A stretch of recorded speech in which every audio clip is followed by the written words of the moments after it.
ಪಾಂಚಜನ್ಯ ಅಂತ ಅನ್ನೋದು ಆ ಶಂಖದ ಹೆಸರು. ಅದಕ್ಕೊಂದು ಹಿನ್ನೆಲೆ ಇದೆ. ಕೃಷ್ಣ ಕಂಸನ ಕಡೆಯಿಂದ ಅನೇಕ ದಾಳಿಗಳಾಯಿತು ಕೃಷ್ಣನ ಮೇಲೆ. ಅವನು ಇನ್ನೂ ನಂದಗೋಕುಲದಲ್ಲಿದ್ದ.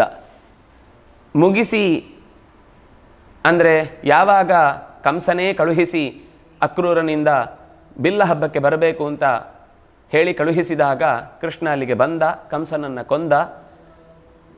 ವಸುದೇವ ದೇವಕಿಯರು ಆ ಕಾರಾಗೃಹದಿಂದ ಬಿಡುಗಡೆಗೊಂಡಿದ್ದಾರೆ.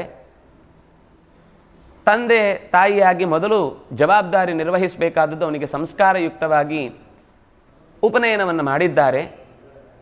ಸರಿ, ಹುಡುಗ ಉಪನಯನ ಆದ ತಕ್ಷಣ ಕಲೀಲಿಕ್ಕೆ ಹೋಗಬೇಕು ಅಂತ ಸಾಂದೀಪನಿ ಋಷಿಗಳ ಆಶ್ರಮಕ್ಕೆ ಕಳುಹಿಸಿದ್ದಾರೆ. ಅಲ್ಲಿ ಬಹಳ ಬೇಗನೆ ಎಲ್ಲ ವಿದ್ಯೆಗಳನ್ನು ಕಲಿತಿದ್ದಾನೆ.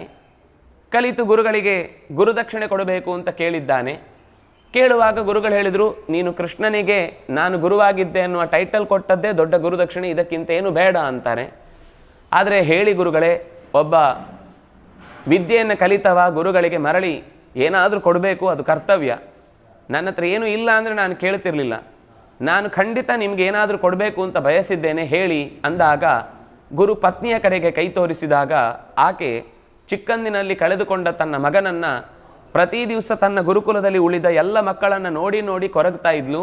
ಅವಳು ಕೇಳ್ತಾಳೆ, ನೀನು ನಿನ್ನ ಅಪ್ಪನನ್ನು ಎಲ್ಲಿಂದಲೋ ಬಿಡಿಸಿ ತಂದೆಯಂತೆ, ಹಾಗೇ ನನ್ನ ಮಗನನ್ನು ಕೂಡ ಬಿಡಿಸಿ ತರಬಲ್ಲೆಯ? ಸಮುದ್ರಕ್ಕೆ ಸ್ನಾನಕ್ಕೆ ಹೋದವನು ಮತ್ತೆ ಮರಳಿ ಬರಲೇ ಇಲ್ಲ.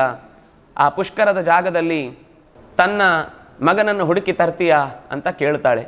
ಖಂಡಿತ ಅಮ್ಮ, ಹುಡುಕಿ ಬರ್ತೇನೆ ಅಂತ ಹೇಳಿ ಹೋದವನು ಆ ಸಮುದ್ರ ತೀರದಲ್ಲಿ ಇಣುಕಿ ನೋಡಿದಾಗ, ಅಂದರೆ ಅಲ್ಲಿಯ ಪರಿಸರದಲ್ಲಿ ವ್ಯವಸ್ಥೆಯನ್ನು ಕೇಳಿದಾಗ ಪಂಚಜನ ಅನ್ನುವ ಒಬ್ಬ ರಕ್ಕಸ, ಶಂಖದ ಹುಳುವಿನ ಆಕೃತಿಯಲ್ಲಿರುವಂತಹ ಒಬ್ಬ ರಕ್ಕಸ ಅವನನ್ನು ನುಂಗಿದ್ದಾನೆ ಅಂತ ಗೊತ್ತಾಗುತ್ತೆ. ಹೋಗಿ ಅವನನ್ನು ಹೊಡೆದಾಡ್ತಾನೆ. ಹೊಡೆದಾಡಿದಾಗ ಆ ರಾಕ್ಷಸ ಸಾಯ್ತಾನೆ, ಆದರೆ ಆ ಹುಡುಗ ಸಿಗಲ್ಲ.